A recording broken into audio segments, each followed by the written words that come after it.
Scarlet and Violet have demonstrated that experienced players require a difficulty setting. The Pokémon world has changed dramatically since the release of Pokémon Red and Blue, with many new ways to make the game more accessible and enjoyable. Everything from the graphics to the Pokémon themselves has improved as the games have progressed. While many of these changes have made the games more welcoming to new players, others have turned off veteran players.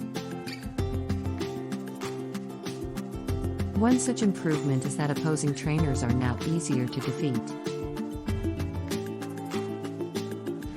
The sense of accomplishment that came from finally defeating the Elite Four and becoming champion was one of the aspects that made the games enjoyable.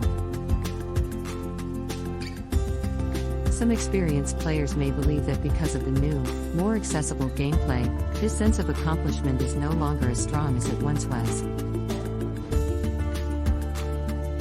That the Pokémon franchise may introduce difficulty settings to keep the games appealing to new players while also catering to experienced ones. This could be accomplished in a variety of ways. More intelligent trainers who battle with a larger number of Pokémon and pay closer attention to type differences could be introduced into the game. These trainers may also need to scale, which means that if players encounter them with a team of level 50 Pokémon, they will not have a single level 10 bug-type Pokémon. Individual values of Pokémon can be improved by improving the trainers that a player encounters.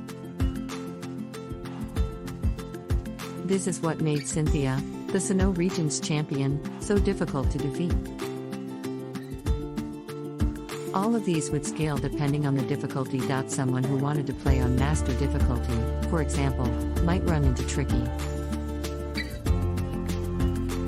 Trainers who use status moves and have entire teams with perfect or near perfect divs. By adding more difficult game modes, Game Freak could entice experienced players and increase the game's replayable. A Nuzlocke challenge is a self-imposed set of rules that can make the game more difficult. Depending on the version of the rules, players are restricted in what Pokémon they can capture, what items they can use, and more in this game mode. The introduction of an official Nuzlocke may allow players to enjoy a more difficult playthrough after becoming champion. Adding the mode would also attract more advanced players and provide them with the next level of difficulty to advance their gameplay. A Gym Leader or Champion mode is another game mode that Pokémon could introduce.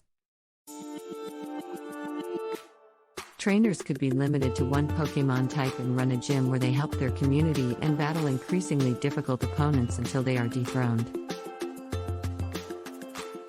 After that, a new champion or gym leader is chosen. To dethrone the gym leader, a selection day could occur every so often, during which the player would have to defend their title against challengers seeking to become the new leader. The rest of their time is spent helping their town and leveling their Pokémon as they compete against new trainers in the gym challenge. It's not a bad thing for the Pokémon franchise to want to become more user-friendly.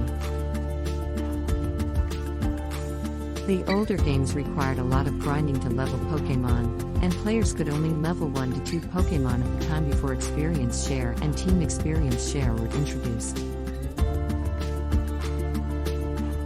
The Pokémon franchise's core audience has always been children looking for a game with fighting creatures in which they can become Pokémon masters. Taking away tools that make the game more enjoyable for them is harmful to the game. Pokémon is a game that many generations of kids have grown up with. Offering more difficult modes to retain veteran players while also attracting new players is critical to the franchise's long-term viability. It is unknown which direction Pokémon will take, but there are several options available, and only time will tell if more challenging modes are on the way.